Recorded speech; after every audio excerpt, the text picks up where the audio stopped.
ఇవాళ morning operation సింధూర్ని lead చేస్తున్న కమాండర్ వ్యోమికా సింగ్ అండ్ సోఫియా ఖురేషి గారు ఈ ఆపరేషన్ మీద కీ అప్డేట్స్ తో పాటు పాకిస్తాన్ కి చెంపదెబ్బ తగిలేలాగా ప్రెస్ రిలీజ్ ద్వారా స్పెషల్ బ్రీఫింగ్ ఇచ్చారు. పాకిస్తాన్ గత కొద్ది రోజులుగా అనెథికల్ గా ఇండియన్ సివిలియన్స్ అలానే ఇన్ఫ్రాస్ట్రక్చర్ మీద దాడి చేస్తుంది. మన ఇండియా ఇప్పటివరకు పాకిస్తాన్ మీద దాడి చేసిన కేవలం టెర్రరిస్ట్ బేస్ క్యాంప్స్ అలానే మన మీదకి దాడికి వస్తున్న పాకిస్తాన్ ఆర్మ్ ఫోర్సెస్ అంతే తప్ప పాకిస్తాన్ సివిలియన్స్ మీద ఎప్పుడు అటాక్ చేయలేదు. కానీ పాకిస్తాన్ డ్రోన్స్ తో, మిసైల్స్ తో అలానే ఫైటర్ జెట్స్ తో అదే పనిగా మన సివిలియన్స్ అండ్ ఇన్ఫ్రాస్ట్రక్చర్ ని టార్గెట్ చేసుకుని దాడులు చేస్తుంది. ఉదంపూర్, పఠాన్కోట్, అదంపూర్ అండ్ భుజ్ ఈ లొకేషన్స్ లో ఎయిర్ ఫోర్స్ బేస్ క్యాంప్స్ తో పాటు శ్రీనగర్ నుంచి నలియా వరకు 26 లొకేషన్స్ లో పాకిస్తాన్ దాడులకు పాల్పడింది. పాకిస్తాన్ ఎంతవరకు దిగజారిందంటే హాస్పిటల్స్ అండ్ స్కూల్స్ మీద కూడా దాడులు చేస్తున్నారు. కానీ మన ఫోర్సెస్ మన అడ్వాన్స్ డిఫెన్స్ సిస్టమ్స్ తో వీళ్ళు పంపిస్తున్న డ్రోన్స్ గానీ, మిసైల్స్ గానీ, ఫైటర్ జెట్స్ గానీ గాల్లోనే కుప్పగొల్చి పాకిస్తాన్ కి ఏం చేయాలో తెలియక వెలవెల్లాడే పరిస్థితికి తీసుకొచ్చారు. ఇవన్నీ పాకిస్తాన్ లో ప్రజలకు తెలిస్తే వాళ్ళ పరువు ఎక్కడ పోతుందని భయపడి మొత్తం సీన్ ని రివర్స్ చేసి చూపిస్తున్నారు. S-400 మిసైల్ సిస్టమ్ ఏదైతే పాకిస్తాన్ డ్రోన్స్ ని, ఫైటర్ జెట్స్ ని, మిసైల్స్ ని తిప్పికొట్టి పాకిస్తాన్ నిద్ర లేకుండా చేస్తుందో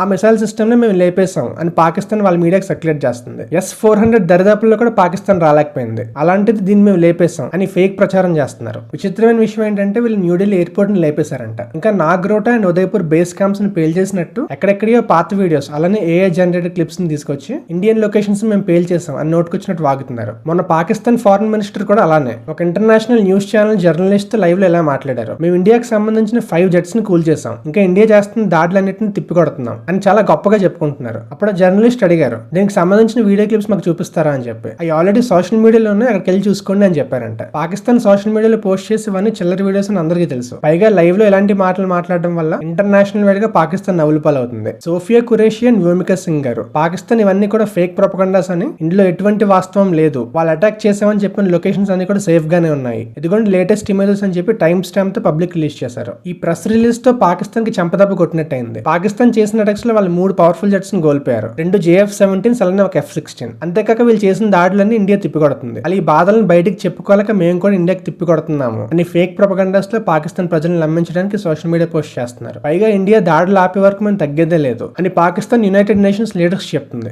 అసలు దాడులు మొదలైనయే వీళ్ళ వల్ల, కానీ బ్లేమ్ ఇండియా మీదకి వేయడానికి ట్రై చేస్తుంది. ఈ సిచ్యువేషన్ వల్ల పాకిస్తాన్ దారుణమైన క్రైసిస్ లో ఉంది. ఇండియన్ ఫోర్సెస్ మేము దేనికైనా ప్రిపేర్డ్ గానే ఉన్నాము, మా డిఫెన్స్ సిస్టమ్ చాలా స్ట్రాంగ్ గా ఉంది, ఎటువంటి దాడులనైనా తిప్పికొట్టే కెపాసిటీ మా దగ్గర ఉంది అని చాలా ధైర్యంగా ఉన్నారు. ఒక పక్క ఇండియా స్ట్రెంత్ చూసి పాకిస్తాన్ కి ఏం చేయాలో అర్థం కావట్లేదు. వాళ్ళ ఫైటర్ జెట్స్ కూలిపోయినాయి, ఆర్మీ వీక్ అయిపోయింది, ప్రజల్లో తిరుగుబాటు మొదలైంది, ఫైనాన్షియల్ గా వీక్ అయిపోవడం వల్ల ఎకానమీ డౌన్ అయిపోయింది, చాలా దారుణమైన క్రైసిస్ లో ఉన్నారు. ప్రపంచవ్యాప్తంగా పాకిస్తాన్ చేసిన తప్పులకి అన్ని దేశాలు వేలు చూపిస్తున్నారు. ఇవన్నీ చూసి పాకిస్తాన్ కి అర్థమైపోయింది వారిలో ఖచ్చితంగా మనం ఓడిపోబోతున్నామని. ఇండియా దగ్గరికి వచ్చి మేము సరెండర్ అయిపోతున్నాం అని చెప్పుకోలేక US president Donald Trump call మీద పడినట్టున్నారు. మన ఇండియా ఎప్పుడు కూడా పీస్ కోరుకుంటది. ఈ అటాక్స్ వల్ల ఏ ఒక్క ప్రాణం కూడా కోల్పోకూడదు, ప్రజలందరూ బాగుండాలి అని ఇండియా కూడా సీజ్ ఫైర్ ఒప్పుకుంది. ఇకపై ఇరు దేశాల మధ్య కూడా ఎటువంటి ఫైరింగ్స్ జరగకూడదని సీజ్ ఫైర్ ఒప్పందం. India is always a peace loving country అని మళ్ళీ ప్రూవ్ అయింది. ఇండియా ఏమైనా తొందరపడి సీజ్ ఫైర్ ఒప్పుకుందా అని కొంతమంది భావిస్తున్నారు. ఎందుకంటే పాక్ ఆల్రెడీ చాలా వీక్ అయిపోయి ఉంది. ఇదే అడ్వాంటేజ్ గా తీసుకుని POKని మళ్ళీ తిరిగి సాధించుకోవచ్చు కదా అని మరి కొందరు ఒపీనియన్. దీని మీద మీ ఒపీనియన్ కామెంట్ లో మెన్షన్ చేయండి. ఈ సీజ్ ఫైర్ తో పాకిస్తాన్ ఎయిర్ స్పేస్ మళ్ళీ ఓపెన్ అయింది. మరి కొద్ది రోజుల్లో లైఫ్ నార్మల్ స్టేజ్ కి రాబోతుంది. కానీ ఇండియా ఆల్రెడీ పాకిస్తాన్ చేయాల్సిన డ్యామేజ్ అంతా చేస్తుంది.